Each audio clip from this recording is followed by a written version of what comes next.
नमस्कार साथियों, वंदना अकेडमी में एक बार आपका फिर से स्वागत है। मैं वंदना मुदगल। तो आज मैं आपके लिए सीडीपी का प्रैक्टिस सेट लेके आई हूँ और ये आपका सेकंड पेपर है, यानी आपका सेकंड लेवल के प्रश्नों को हम हल करेंगे। तो चलो शुरुआत करते हैं। सबसे पहला प्रश्न है आपका, बाल्यावस्था की अवधि में विकास, यानी आपकी अवस्था कौन सी है? अवस्था है आपकी बाल्यावस्था। ठीक है, तो जूनियर लेवल का आपका प्रश्न पत्र है, तो फिर आपकी अवस्था भी बाल्यावस्था पूछी गई है, ना कि आपकी प्राथमिक यानी पूर्व बाल्यावस्था नहीं पूछी गई है। तो बाल्यावस्था की अवधि में विकास किस तरीके से होता है? तो आपका राइट आंसर हो जाएगा नंबर 2, यानी बहुस्तरीय होता है और मिश्रित होता है, यानी एक साथ बहुत से क्षेत्रों का विकास बच्चे का हो रहा होता है, चाहे वो शारीरिक हो चाहे मानसिक हो। तो एक साथ बहुत से इस तरह का यानी बच्चे का विकास हो रहा होता है। अगला प्रश्न देखते हैं। अगर आप चैनल पर नए हैं तो चैनल को सब्सक्राइब अवश्य कर लें, क्योंकि डेली आपको इसी तरीके से प्रैक्टिस सेट कराए जा रहे हैं और लगवाए जा रहे हैं। मैं पूर्ण पेडागोजी के साथ आपको प्रैक्टिस सेट लगवाती हूँ, चाहे वो हिंदी के हों, ईवीएस के हों, सीडीपी के हों और चाहे एनसीईआरटी बुक्स सॉल्यूशन हो। मैं आपको पूर्ण पेडागोजी के साथ प्रश्नों को सॉल्व कराती हूँ। थोड़ा वीडियो मेरी लंबी हो जाती है, लेकिन यकीन मानिए ये आपकी तैयारी में बहुत ज़्यादा बेहतर हो सकते हैं। दूसरा है आपका, निकटस्थ विकास का क्षेत्र क्या है? तो इसका राइट आंसर आपका क्या होगा? तो ये आपका राइट आंसर हो जाएगा नंबर 1। बच्चों के वर्तमान स्तर पर स्वतंत्र प्रदर्शन, यानी बच्चा क्या है, स्वतंत्र प्रदर्शन करते हैं और वयस्क व अधिक कौशल वाले समकक्षियों की सहायता से बच्चे द्वारा उपार्जित किए जाने वाले प्रदर्शन के मध्य का क्षेत्र। यानी जीन पियाजे कहते हैं कि बच्चा जब स्वयं से कोई कार्य करता है, ठीक है, और जब उस कार्य में यानी वो अपने टीचर की या अपने से ज़्यादा जानकार की जब वो क्या लेता है, उससे मदद लेता है, ठीक है, तो उसके जो बीच का जो क्षेत्र होता है उसे हम ZPDB बोलते हैं, निकटस्थ विकास का क्षेत्र। तो राइट आंसर आपका हो जाएगा नंबर 1। अगला प्रश्न देखते हैं। जीन पियाजे के अनुसार बच्चे अमूर्त संक्रियात्मक अवस्था में, और मैंने आपको कई बार बता दिया है कि आपका जो सीटेट का एग्ज़ाम है इसमें आपके 3 जो आपके ये पूछे जाते हैं, ठीक है, तो कौन कौन से हैं?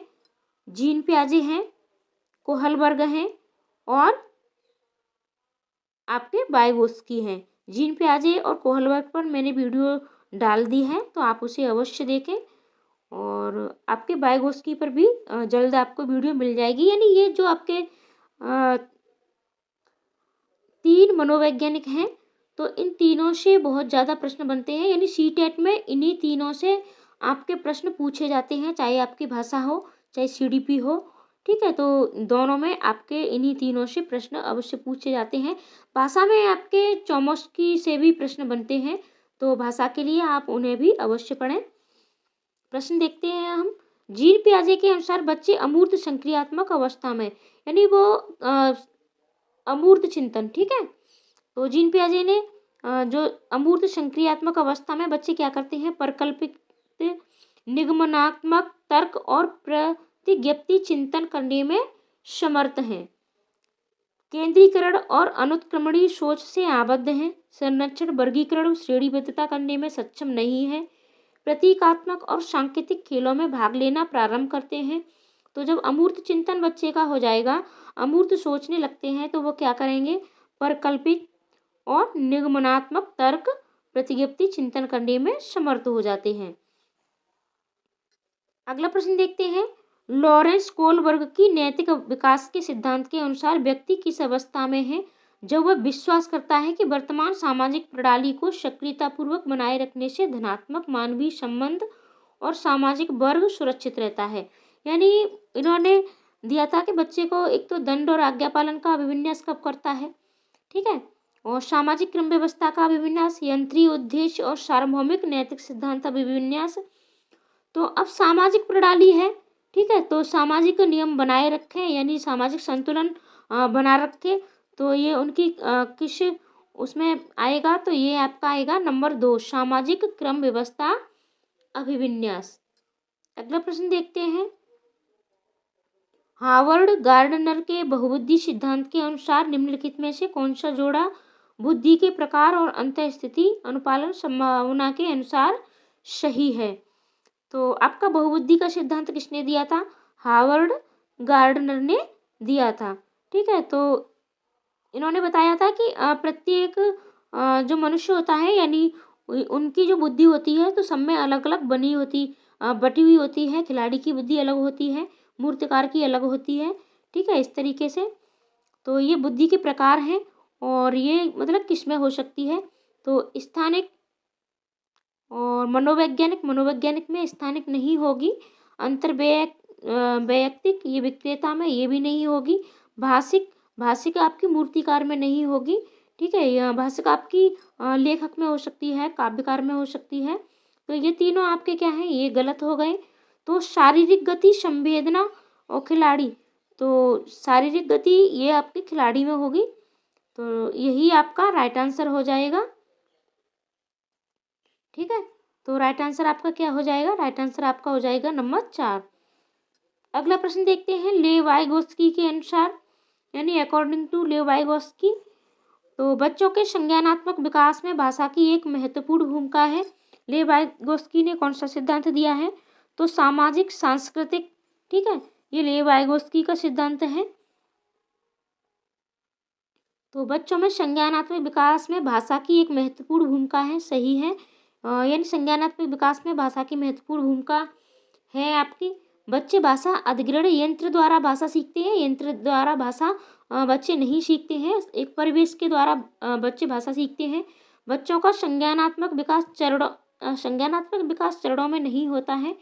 इसकी माँ के परिपक्वन से बच्चों में संज्ञानात्मक विकास अग्रसर होता है, ये भी आपका सही नहीं है। तो राइट आंसर आपका हो जाएगा नंबर 1, यानी संज्ञानात्मक विकास में भाषा की एक महत्वपूर्ण भूमिका होती है। अगला प्रश्न देखते हैं, एक प्रगतिशील कक्षा में शिक्षण अधिगम प्रक्रिया के दौरान अधिगमकर्ताओं का मूल्यांकन, यानी प्रगतिशील कक्षा है। ठीक है, तो ये प्रगतिशील कक्षा में जब शिक्षण होता है तो अधिगम प्रक्रिया के दौरान अधिगमकर्ताओं का मूल्यांकन कैसा होना चाहिए? बच्चों के अधिगम में सहायक नहीं है, यानी मूल्यांकन, और बच्चों की अधिगम प्रक्रिया में रुकावट उत्पन्न करता है। अभिभावकों को प्रतिपुष्टि देने के प्रयोजन से बेहद सफल, कम सफल व असफल विद्यार्थियों को पहचानने में सहायक होता है।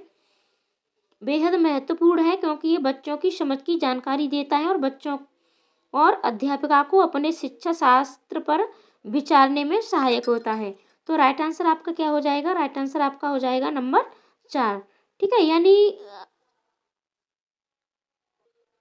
अब राइट आंसर आपका नंबर 4 हो जाएगा, क्योंकि आपका प्रश्न में क्या पूछ रहा है? प्रश्न में पूछ रहा है कि एक प्रगतिशील कक्षा में अधिगमकर्ताओं का मूल्यांकन, यानी मूल्यांकन क्यों जरूरी है, इससे क्या फ़ायदा होता है? तो इससे ये फ़ायदा है कि क्योंकि बच्चों की समझ की ये जानकारी देता है और अध्यापिका को, यानी उसने क्या पढ़ाया है तो उसके शिक्षा शास्त्र को उसको विचारने में सहायता देता है कि उसने जो बच्चों को पढ़ाया है तो वो कितना सही है और कितना गलत है, उससे कहाँ चूक हुई है। ठीक है, अब विद्यार्थियों को सिर्फ असफल और सफल की पहचान हमें नहीं करनी है और ये अभिभावकों को प्रतिपुष्टि भी नहीं देने के लिए मतलब मूल्यांकन हमें नहीं करना है। और अधिगम प्रक्रिया में रुकावट तो उत्पन्न किसी भी तरीके से नहीं कर सकता है और बच्चों के अधिगम में सहायक नहीं है, सहायक है, क्योंकि इसी से हमें पता चलेगा कि बच्चे किस स्तर पर सीख रहे हैं, यानी इन्होंने कितना सीखा है। अगला प्रश्न है, कक्षा में सभी लिंगों में जेंडर रूढ़िवादिता कम करने और विकास के विस्तार की संभावनाओं को बढ़ाने के लिए प्रभावशाली पद्धति कौन सी है? ठीक है, तो जेंडर रूढ़िवादिता कम करने के लिए लिंगों के जैविक अंतरों की उपेक्षा करना और उन्हें अस्वीकार करना, समाज में चित्रित लिंग भूमिकाओं को प्रबल करना, एक ही लिंग के योग्यता समूह बनाना, क्रियाकलाप के लिए मिश्रित लिंग समूह बनाना और विचार विमर्श को प्रोत्साहित करना। तो राइट आंसर आपका हो जाएगा नंबर 4। ठीक है, यानी इसको में मिश्रित लिंग समूहों को बनाना और विचार विमर्श के लिए बच्चों को प्रोत्साहित करना। अध्यापकों को कक्षा में बहुभाषीयता को डैश समझना चाहिए, यानी बहुभाषीयता क्या होती है? तो इसमें आपका राइट आंसर क्या हो जाएगा? एक समस्या कभी भी नहीं होती है, बहुभाषा रुकावट भी नहीं होती है और व्यवस्थागत मुद्दा भी नहीं है आपका। तो बहुभाषीयता क्या है? बहुभाषीयता एक संसाधन है और एक गुण है, एक गुण और साधन। बाल केंद्रित कक्षा वह है जिसमें, अब बाल केंद्रित कक्षा की क्या विशेषता है? तो इसमें आपका राइट आंसर क्या हो जाएगा? अध्यापक केवल पाठ्य पुस्तक ज्ञान को, तो जहाँ भी बात केवल की आ जाए, ठीक है, वो आपका नेगेटिव पॉइंट होता है, ये आपका राइट आंसर नहीं होगा। यानी केवल पाठ्य पुस्तक ज्ञान नहीं है बच्चों को देना है, ठीक है। अध्यापक बच्चों को उनकी क्षमता के आधार पर वर्गीकृत करता है, क्षमता के आधार पर भी वर्गीकृत नहीं करना है। हमें समावेशी शिक्षा को साथ में लेके बच्चों को पढ़ाना है, यानी हमारे लिए सारे बच्चे क्या हैं? समान होते हैं। बच्चों के व्यवहार को निर्देशित करने के लिए अध्यापक पुरस्कार और दंड तो हमें कभी भी नहीं देना है बच्चों को, और पुरस्कृत भी हमें कुछ ही कंडीशन में करना है, हम पुरस्कृत भी नहीं कर सकते हैं बच्चे को। तो राइट आंसर आपका क्या हो जाएगा? नंबर 4। अध्यापक लचीला है और प्रत्येक बच्चे की व्यक्तिगत आवश्यकताओं को पूरा करता है। अगला प्रश्न देखते हैं, किस मनोवैज्ञानिक के अनुसार बच्चों के संज्ञानात्मक विकास में सांस्कृतिक उपकरण एक महत्वपूर्ण भूमिका निभाते हैं?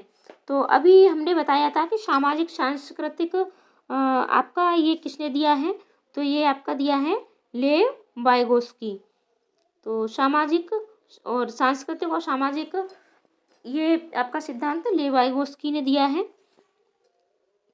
अगला प्रश्न देखते हैं, आंशिक दृष्टि वाले विद्यार्थियों के लिए निम्नलिखित में से कौन सी अधिगम सामग्री उपयुक्त नहीं है? जहाँ भी आपका नहीं आ जाए उसको आपको अंडरलाइन कर लेना है।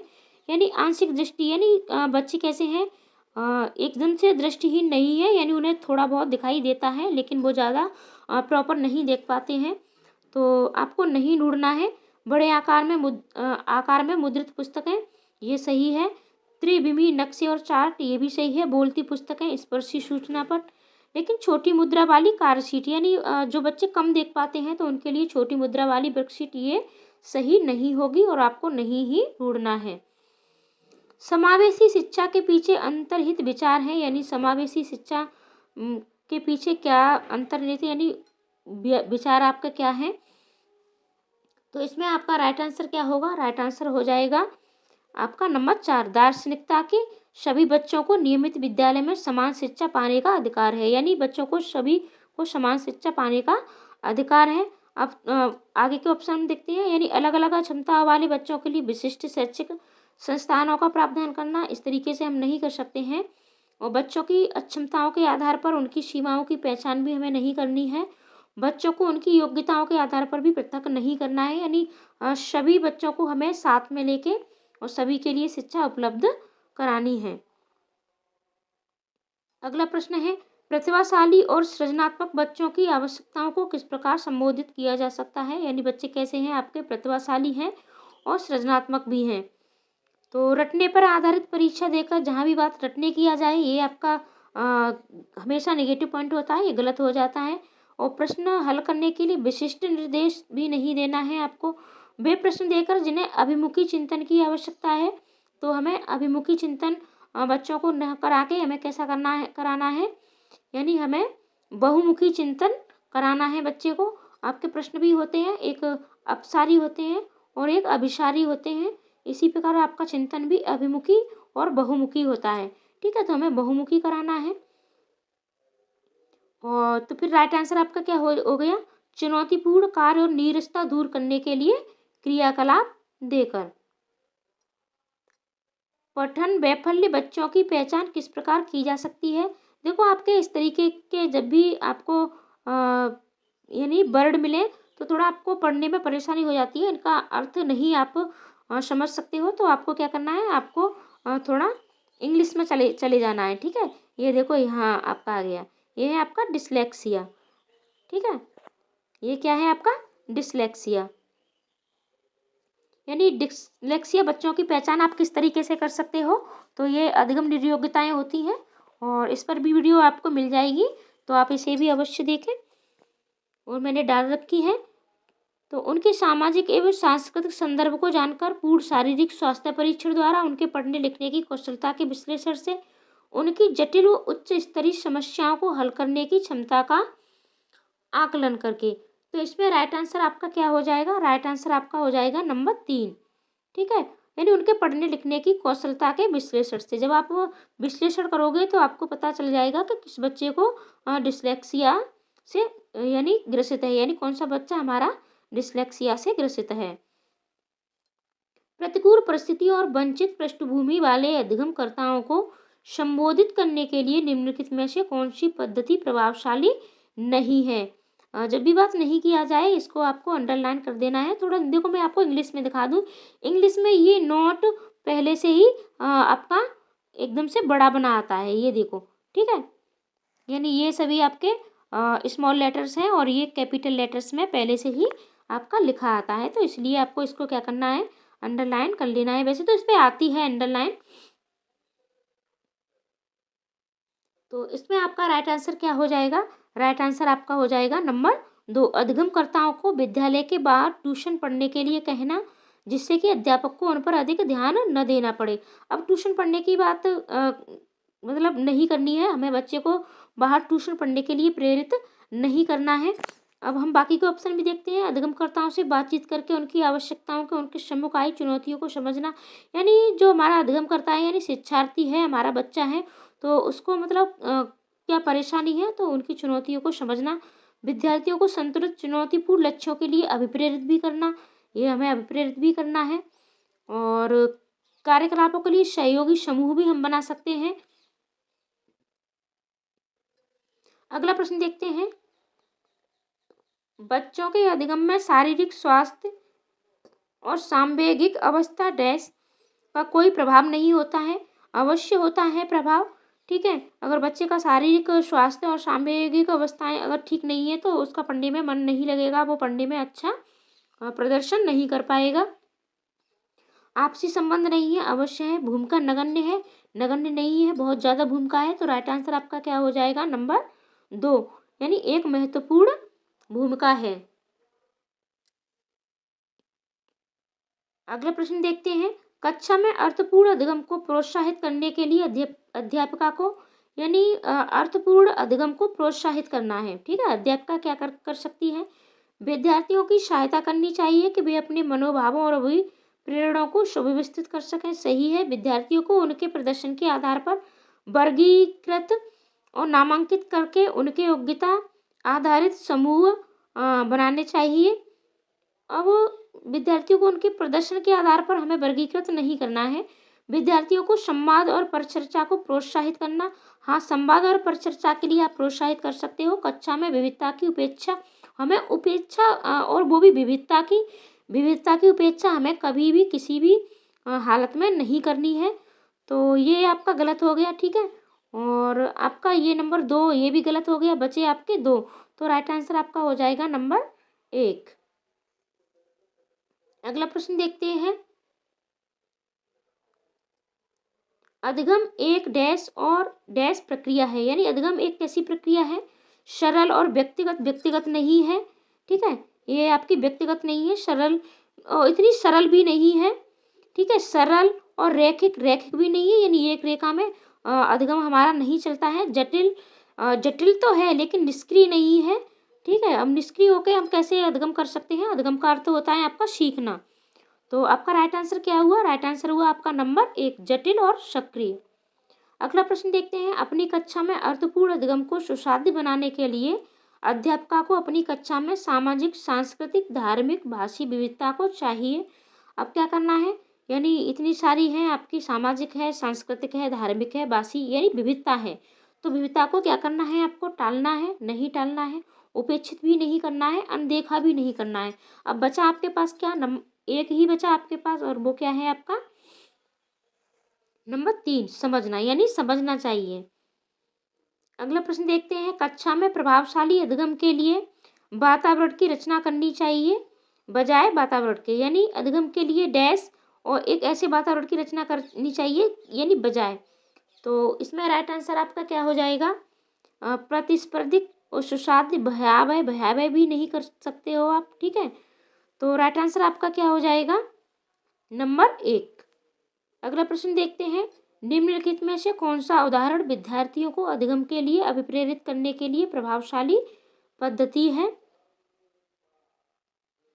तो पाठ उपलब्ध कराना, विशेषकर जब विद्यार्थी कोई नया कौशल सीख रहे हो। सीखने से ज़्यादा कार्य पूर्ण करने पर बल देना, यानी आप बच्चे को सीखने से ज़्यादा कार्य पूर्ण करने पर बल देना है, ये आपका नेगेटिव पॉइंट हो गया। बेकार जो कि बहुत सरल हो, ऐसा भी नहीं करना है आपको। प्रतियोगिताओं के लिए बहुत से अवसर उत्पन्न कराना, आपको सिर्फ प्रतियोगिताओं पर ही बल नहीं देना है। तो आपका राइट आंसर हो जाएगा पाठ उपलब्ध कराना, विशेषकर जब विद्यार्थी कोई नया कौशल सीख रहे हों। अगला प्रश्न देखते हैं, बच्चों के चिंतन के विषय में निम्नलिखित में से कौन सा कथन सही नहीं है। यानी बच्चों किस तरीके का चिंतन नहीं करते हैं, ये आपको देखना है। तो इसमें राइट आंसर आपका क्या हो जाएगा? राइट आंसर आपका हो जाएगा, बच्चे अपने आसपास की विविध घटनाओं के बारे में स्वयं अपने सिद्धांतों की रचना करते हैं। बच्चे प्रत्ययों स्वयं नहीं सोच सकते और अध्यापक की मूल भूमिका उन्हें जानकारी उपलब्ध कराना है। बच्चे अपने आसपास की विविध घटनाओं के बारे में सक्रियतापूर्वक सोचते हैं और उनमें अन्वेषण की लालसा होती है। बच्चे अपने आसपास की वस्तुओं को जानने के लिए जन्मजात जिज्ञासु होते हैं। तो अब आपको क्या करना है, नहीं ढूंढना है, ठीक है। तो बच्चे अपने आसपास की विविध घटनाओं के स्वयं सिद्धांतों की रचना करते हैं, ये आपका राइट है। और आसपास की विविध सक्रियताओं के बारे में अन्वेषण की लालसा होती है, ये भी सही है। और जन्मजात जिज्ञासु होते हैं, ये भी सही है। तो राइट आंसर आपका क्या हो जाएगा? राइट आंसर आपका हो जाएगा नंबर 2। यानी ये भी आपके गलत हो गए, आपको सही वाले क्या है, गलत हो जाएंगे। आपसे नहीं पूछा है, तो राइट आंसर आपका हो जाएगा नंबर 2। अगला प्रश्न देखते हैं, बच्चों का विद्यालय में असफल होना। यानी बच्चे जब विद्यालय में असफल होते हैं तो ये क्या है, आपका प्रस्तावित करता है कि वंचित पृष्ठभूमि वाले बच्चों में अधिगम का सामर्थ्य नहीं है। निर्दिष्ट करता है कि विद्यालय इन बच्चों की आवश्यकताओं और रुचियों की पूर्ति करने में समर्थ नहीं है। साबित करता है कि इन बच्चों में आनुवंशिक पैदाइशी कमियां हैं और इन्हें विद्यालय से निकाल देना चाहिए। सूचित करता है कि अभिभावकों में अपने बच्चों के अधिगम में सहायता करने का सामर्थ्य नहीं है। तो राइट आंसर आपका क्या हो जाएगा? राइट आंसर आपका हो जाएगा नंबर 2। यानी ये निर्दिष्ट करता है कि विद्यालय बच्चों की आवश्यकताओं और रुचियों की पूर्ति करने में क्या है, समर्थ नहीं है, ठीक है। यानी बच्चे जब असफल होते हैं तो अब हम लेंगे अपना अगला प्रश्न, समूह में एक दूसरे को पढ़ाने और सहायता करने से। तो इसमें आपका राइट आंसर क्या हो जाएगा? आपका राइट आंसर हो जाएगा नंबर 1। यानी बच्चे स्वयं की चिंतन प्रक्रिया पर आक्षेप कर सकते हैं और संज्ञानात्मक क्रियाकलाप के उच्च स्तर पर पहुंच सकते हैं। यानी बच्चों में भ्रांति उत्पन्न हो सकती है जो उनके भ्रांति उत्पन्न नहीं होगी, ठीक है। तो ये आपका राइट आंसर नहीं होगा। बच्चों का ध्यान भंग भी नहीं हो सकता है और बच्चों में प्रतिस्पर्धा प्रवृत्ति उत्पन्न होती है जो कि अधिगम में विघ्न भी नहीं होता है आपका। तो राइट आंसर आपका हो जाएगा नंबर 1। आपको पेपर टाइम इसी तरीके से प्रश्नों को देखना है कि कहाँ नेगेटिव पॉइंट आते हैं। अगला प्रश्न देखते हैं, एक डैश कक्षा में अध्यापिका अपनी शिक्षा शास्त्र व आकलन की विधियों को विद्यार्थियों की व्यक्तिगत जरूरतों के अनुसार परिवर्तित करती है। तो अध्यापक केंद्रित, प्रगतिशील, पाठ्यपुस्तक केंद्रित, व्यवहारवादी। यानी एक अध्यापिका है जो शिक्षा शास्त्र है और आकलन की जो उसकी विधियां हैं वो विद्यार्थियों की जरूरत के अनुसार उनमें परिवर्तित कर देती है, ठीक है। तो यानी बच्चों की जरूरत के अनुसार वो उन्हें कराती है। तो आपकी कक्षा कैसी हो जाएगी? तो कक्षा आपकी हो जाएगी नंबर 2, प्रगतिशील। अगला प्रश्न देखते हैं, विकास के विषय में निम्नलिखित में से कौन सा कथन सही है? तो आपको सही देखना है। बच्चों के विकास में बहुत सी सांस्कृतिक विविधताएं होती हैं, सही बात है, आपकी सांस्कृतिक विविधताएं होती हैं और संसार में सभी बच्चों का विकास एक ही क्रम में और सुनिश्चित समय से होता है, ये आपका सही नहीं है। विकास रुचिपूर्ण सुव्यवस्थित समूह की अवस्थाओं में पूर्व निश्चित नहीं होता है। विकास एक सरल भी नहीं है और एक दिशी भी नहीं होता है आपका। तो राइट आंसर आपका हो जाएगा नंबर 1। अगला प्रश्न देखते हैं, निम्नलिखित में से मध्य बाल्यावस्था की अवधि का मुख्य प्रमाण चिन्ह कौन सा है? यानी आपको अवस्था कौन सी है? मध्य बाल्यावस्था है। तो राइट आंसर आपका क्या हो जाएगा? राइट आंसर आपका हो जाएगा नंबर 2, तर्कसंगत विचारों का विकास जो कि प्राकृतिक रूप से मूर्त है। यानी आपकी जो मध्य बाल्यावस्था होती है, तो मध्य बाल्यावस्था आपकी होती है ये 6 से 11, ठीक है। तो यहाँ बच्चा मूर्त चिंतन करता है। यहाँ बच्चा कैसा चिंतन करता है? मूर्त चिंतन करना शुरू कर देता है। अगला प्रश्न है, बच्चों के समाजीकरण में विद्यालय। तो विद्यालय आपका क्या है? कोई भूमिका नहीं है, ये आपका गलत हो जाएगा। विद्यालय की भी भूमिका है और बहुत ही कम भूमिका है, ये भी नहीं है। प्राथमिक कारक भी नहीं है, ये क्या है? द्वितीय कारक। ठीक है, विद्यालय आपका द्वितीय कारक होता है और घर आपका प्राथमिक कारक होता है। ठीक है, तो राइट आंसर आपका हो जाएगा नंबर 4। और हम अपना आज का लास्ट का प्रश्न देखते हैं। इस वीडियो का ये लास्ट का प्रश्न है। पूरी वीडियो देखने के लिए आपका बहुत बहुत धन्यवाद। वीडियो को लाइक भी करें और शेयर भी करें। अगर आप चैनल पर नए हैं तो चैनल को सब्सक्राइब भी अवश्य कर लें। निम्नलिखित में से किस मनोवैज्ञानिक ने प्रस्तावित किया है कि बच्चों का चिंतन गुणात्मक रूप से वयस्कों की अपेक्षा अलग होता है? तो जीन पियाजे, ले वाइगोस्की, हार्वर्ड गार्डनर और लॉरेंस कोलबर्ग। तो इसमें आपका राइट आंसर क्या होगा?